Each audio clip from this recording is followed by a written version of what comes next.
이사야서 60장 15절부터 함께 교독하도록 하겠습니다. 전에는 네가 버림을 당하며 미움을 당하였으므로 네게로 가는 자가 없었으나 이제는 내가 너를 영원한 아름다움과 대대의 기쁨이 되게 하리니 네가 이방 나라들의 젖을 빨며 뭇 왕의 젖을 빨고 나 여호와는 네 구원자 네 구속자 야곱의 전능자인 줄 알리라. 내가 금을 가지고 놋을 대신하며 은을 가지고 철을 대신하며 놋으로 나무를 대신하며 철로 돌을 대신하며 화평을 세워 관원으로 삼으며 공의를 세워 감독으로 삼으리니 다시는 강포한 일이 네 땅에 들리지 않을 것이요 황폐와 파멸이 네 국경 안에 다시 없을 것이며 네가 네 성벽을 구원이라 네 성문을 찬송이라 부를 것이라.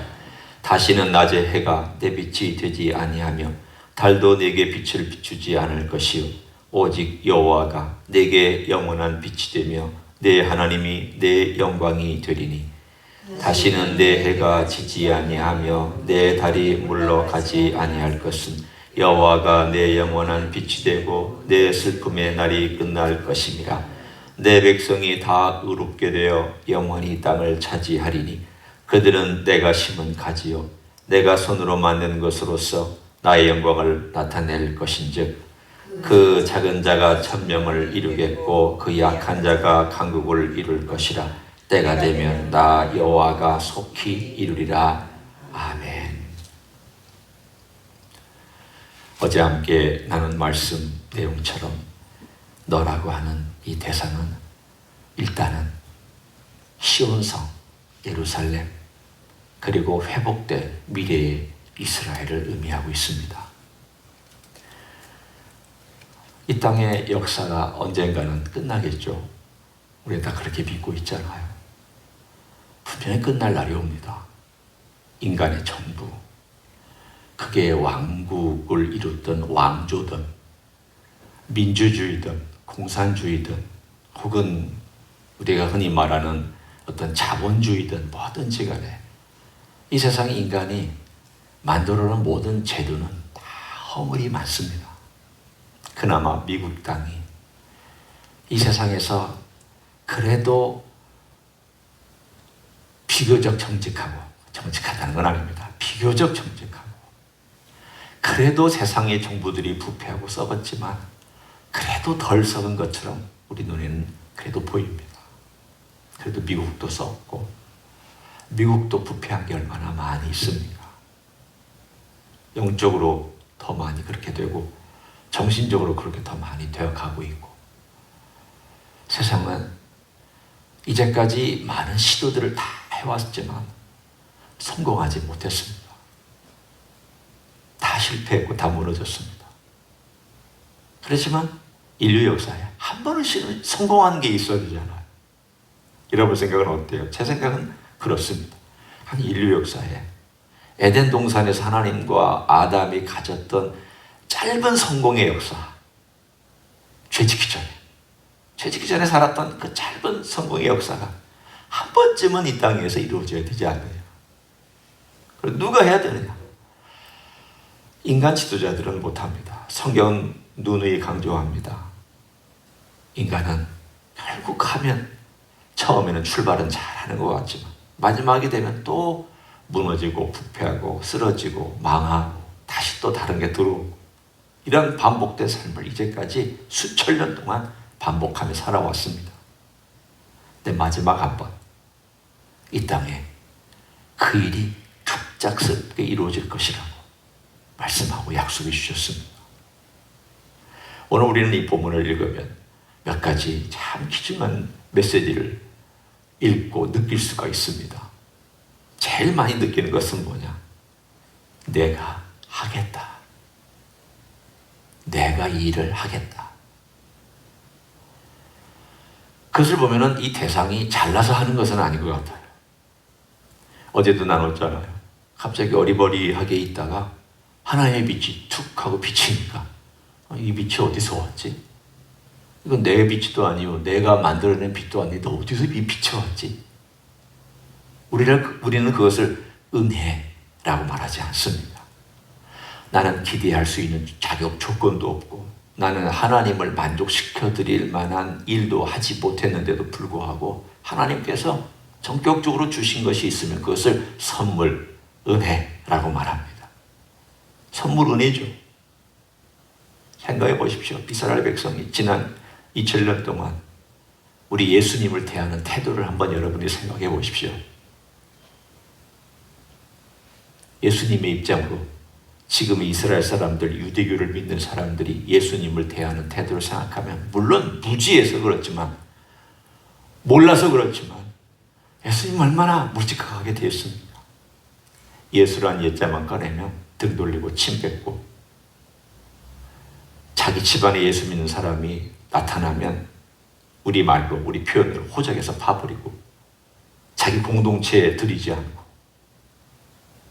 예수란 예자는 저주받은 이름이라고 그러니 그들이 그렇게 말하고 있는 그 생각을 예수님이 만약에 여기서 듣고 있다면 기분 나쁘시죠. 자기 백성에게 왔는데 자기 백성은 받아들이지 않고 대부분의 자기 백성은 예수님을 저주의 이름으로 생각하고 있으니 얼마나 예수님 마음이 아프시겠습니까? 이런 백성을 다시 보듬고 싶으시겠습니까? 여러분 같으면 어떠십니까? 나를 막 욕하는 친한 친구든 자식이든 막 욕을 하고 있는데 내가 이 자식을 품어야지. 내가 이 자녀를 내가 품어야지. 그러면서 품는 게 그게 부모도 사실은 쉽지 않습니다. 그런데 오늘 하나님께서 우리 주님께서 그런 자녀를 그런 자식을 품고 있는 모습이 오늘 15절부터 22절까지 누누이 나옵니다. 네 전에는 버림받았으나 내가 다시는 그런 일이 없도록 하겠다. 이제는 내가 영원한 아름다움과 대대의 기쁨이 되게 하겠다. 잘 들어보십시오. 내가 그렇게 만들어 주겠다라는 거예요. 내가 그렇게 너를 되게 해주겠다라는 거예요. 네가 정말 지난 세월 동안에 나를 배반한 걸 생각하면 정말 내 마음이 아프지만 그러나 네가 내 자식이니까 내가 너를 선택했으니까 내가 너와 언약을 맺었으니까 내가 너를 버리지 않을 것이다. 내가 잠시 동안 징계를 위해서는 버릴 수도 있지만 그러나 내가 영원히는 버리지 않는다고. 그러면서 그 하나님의 그 사랑의 열정이 얼마나 강렬하게 나타나 있는지 내가 이렇게 해줄 거다. 내가 이렇게 해줄 거다. 이게 우리의 소망입니다. 내가 잘해서 무언가를 만들어내는 것이 소망이라면 그건 소망이 아닙니다. 그냥 공로죠. 소망이란 바랄 수 없는데 바라고 보이지 않는 데서 보고 있는 것을 보는 것처럼 바라는 것 수 없는 것에서 바라고 나가는 것처럼 걸어가는 걸 소망이라고 얘기를 합니다. 오늘 그 놀라운 일을 하나님 약속해 주셨습니다. 지금 너희들을 봐라. 이 시온 봐라. 별거 아닌 것 같지? 그렇지만 언젠가 내가 바꿔줄 거야. 그 바꿔주는 게 너무 놀라서 사람들이 이거 어디서부터 와? 이거 어디서부터 이런 일이 생겼지? 아무리 생각해도 이게 있을 수가 없는 일인데 그 일을 22절 맨 마지막에 보면 뭐라고 말씀하시냐면 때가 되면 나 여호와가 속히 이루리라. 여기서 속히라는 말은 지금부터 속히라는 말이 아닙니다. 행동이 신속하다는 뜻입니다. 하나님께서 하시는 일을 보면 어떤 때는 뭐 변화가 없는 것 같아요. 우리 신앙도 그럴 때가 참 많이 있습니다. 하나님이 항상 그렇지는 않으세요. 하나님 어떤 때는 서서히 점진적으로 일하시는 것도 있고요. 근데 어떤 거는 뭐 일을 안 하시는 것처럼 조용히 계시고 침묵을 지키시는 것처럼 느낄 때가 있습니다. 그래서 하나님 일 안 하시나? 내가 오랫동안 기도했는데 왜 아무런 조짐도 안 보이고 변화의 어떤 실마리도 나타나지 않고 왜 그럴까? 그럴 때가 있어요. 그런데 그러다 갑자기 어느 날 탁 하고 스파크가 터지면서 불꽃이 일어날 때가 있거든요. 신앙도 그럴 때가 있어요. 안 그래 애를 쓰고 기도해도 잘 안 될 때가 있어요. 변화도 나타나지도 않은 것 같고 아무런 어떤 역사가 없는 것 같아요. 그래도 우리 주님께 붙어 있으면 어느 순간인가 주님께서 턱 하고 스파크를 일으키면서 내 삶 속에서 새로운 어떤 일들을 일으키실 때가 있습니다. 이스라엘 역사가 그걸 말하고 있고요. 앞으로 일어날 이스라엘 역사가 그것을 얘기합니다. 그 그림은 우리에게도 비슷하게 일어납니다. 우리의 삶 가운데서 아무런 일이 일어날 것 같지 않고 아무런 역사가 없는 것처럼 느낄 때, 그래서 하나님 아버지 앞에 답답하게 기도하고 답답하게 하나님께 나타나고 울면서 매달릴 때가 있습니다. 언제입니까? 수많은 성도들의 기도 가운데 주님 언제입니까? 언제입니까? 다윗도 그렇게 기도했잖아요. 하나님 언제까지입니까? 언제까지입니까? 제가 언제까지 도망 다녀야 됩니까? 욥도 그렇게 기도했잖아요. 하나님 도대체 왜 그렇습니까? 이거 언제까지 제가 이렇게 이러고 있어야 됩니까? 언제 할지 어떻게 알았습니까? 제 아들도 답답하니까 주님이 오셨는데 하나님의 나라는 금방 오는 것 같지 않으니까 이때가 주님 나라를 회복할 때입니까? 언제까지 우리가 기다려야 됩니까?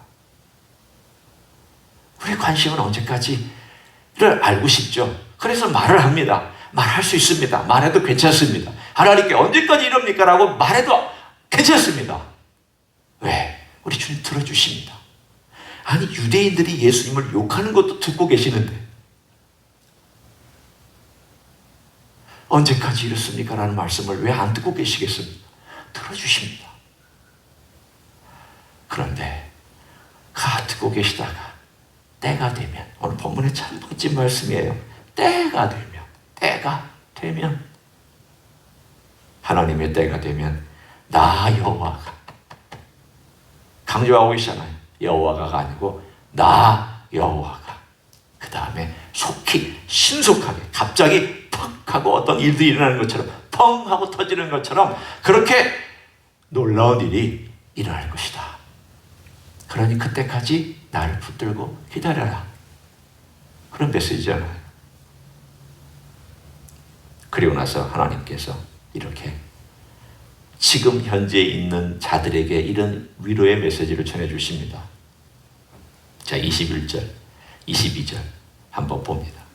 네 백성이 다 의롭게 되어 영원히 땅을 차지하리니 그들은 내가 심은 가지요 내가 손으로 만든 것으로서 나의 영광을 나타낼 것인지 그 작은 자가 천명을 이루고 그 약한 자가 강국을 이룰 것이라. 여기서 이 작은 자라는 것은 숫자가 적은, 아주 규모가 작은 그런 뜻입니다. 규모가 적은 그 규모가 갑자기 이렇게 드러난 걸 말하고요. 그 다음 단어는 아주 스몰리스트, 정말 제일 작은, 세상의 나라 중에서 제일 작고 초라한 나라가 제일 강국이 된 그런 메시지입니다. 아마도 그런 예를 하나 든다면 똑같지는 않아도 대한민국이나 이스라엘일 거예요. 여러분, 대한민국 보면 얼마나 초라하고 조그만해요. 남한만 따지면 정말 작은 나라잖아요. 강국됐잖아요. 놀라운 일이잖아요. 누가 하셨을까요? 하나님이 하셨죠. 지금 이스라엘 조그만 나라입니다. 별것도 없잖아요. 강국이에요. 누가 하셨을까요? 하나님 하셨잖아요. 하나님 하시는 일들 지금도 우리 눈으로 보고 있잖아요. 그러니 메시아가 오셔서 하시는 일은 얼마나 더 놀랍겠습니까? 전혀 예상하지 못한 나라들이 강국이 되고, 강국이었던 나라들은 초라하게 되고, 다 뒤집어지는 역사가 그때 일어나기 시작합니다. 그런데 오늘 우리에게 주신 메시지가 있습니다. 그게 뭐냐? 내가 심은 가지가 내가 심었다. 저는 이것이 은혜가 되었습니다. 저희가 지금 살고 있는 집에 마당이 하나 있습니다. 그리고 한쪽 편에 무화과 나무가 있어요. 그 무화과 나무는 아주 굵직굵직하고 오래된 나무 같습니다. 저희가 이사 가서 얼마 안 돼가지고 그 무화과나무 가지 하나를 뚝 잘라다가, 물론 한 두세 개 잘라다가 심었습니다. 그냥 나무를 땅에 꼽았어요. 우리가 얼마나 무식하면 그 뿌리를 좀 내서 심어야 되는데 그냥 가지를 땅에다가 푹 한 두세 개 꼽아놨어요. 저 양지 바른 곳, 저 다른 쪽 구석대기에다. 그래 물을 줬죠. 잘 자라라. 한 세 개 정도 심었던 것 같은데요. 그 중에 두 개는 아무 소식이 없고 하나가 잘 자랐어요. 무화과나무 가지 꽂으니까 자라더라고요. 가지가 이런 두께로, 이런 두께보다 얇았는지, 하여튼 이런 것보다 제 손가락 두께보다 얇은 이러한 걸 이렇게 심어놨는데, 작년에 저희가 열매를 먹었고요. 올해 무성한 나무가 됐어요.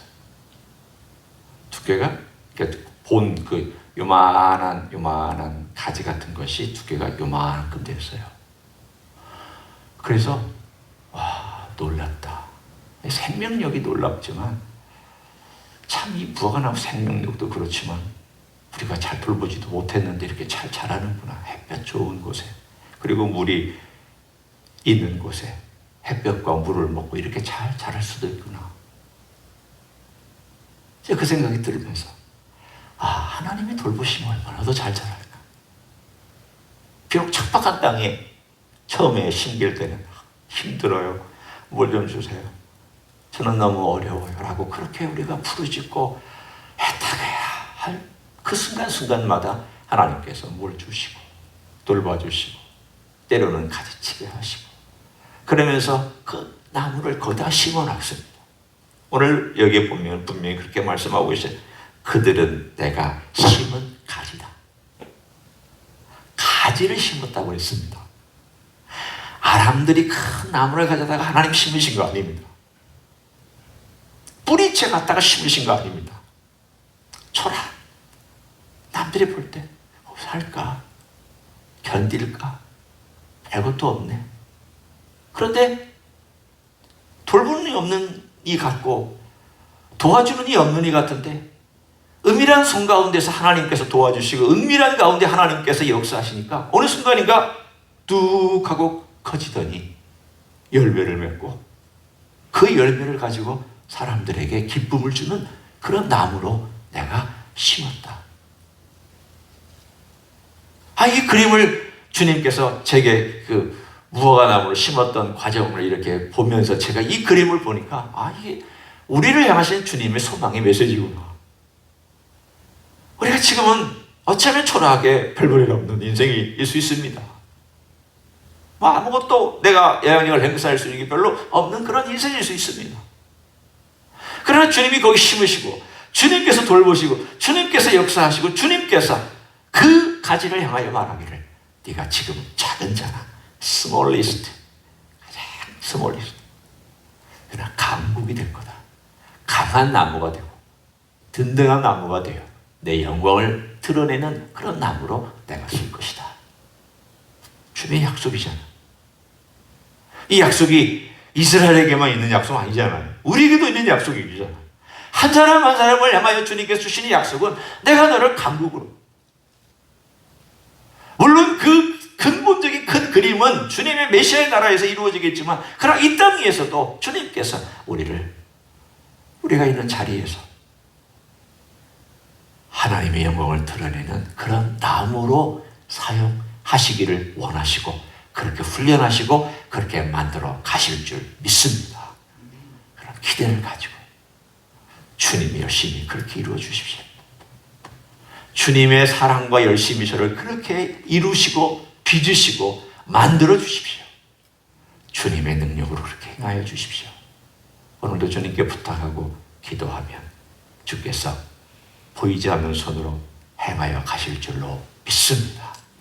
그런 생애 사시기를 예수님의 이름으로 간절히 축원합니다. 기도하겠습니다. 고맙습니다. 작은 자가 천을 이루고 약한 자가 강국을 이루는 이 놀라운 비밀을 우리 주님의 손에서 이루시니 감사합니다. 세상 사람들은 다 의아하게 생각했습니다. 저렇게 초라한 자가 어떻게 저렇게 되었는가? 저렇게 작은 자가 어떻게 큰 자가 되었는가? 저렇게 초라한 가지가 어떻게 큰 나무가 되었는가? 그러나 우리 주님의 손에서는 이 모든 것들이 다 가능한 줄로 믿습니다. 나같이 아무것도 아닌 자, 부족한 자, 질그릇, 깨지기 쉽고 초라한 말라버리기 쉬운 나무가지 같은 인생을 들어다가 주님의 땅에 심으시고 주님이 돌보시고 먹이시고 입히시고 여기까지 오게 하신 것 감사합니다. 주여, 그 은혜로 이 생애 전부 동안 주님이 빚으시고 만드시고 주님의 영광을 위하여 사용하여 주시옵소서. 이제는 우리 구주 예수 그리스도의 은혜와 하나님 아버지의 극진하신 사랑과 성령 하나님 교통하심의 역사가 오늘도 큰 일을 이루시고 놀라운 일을 이루시는 우리 주 예수 그리스도의 놀라운 손길에 맡기며 그 주님의 손길을 의지하며 오늘도 살아가기를 소원하는 이 자리에 참여한 모든 종들 위에와 주 임지 히스교회 위에와 이민교회들과 한국교회들과 선교사님들 위에 이제로부터 영원히 함께 하실지어다. 아멘.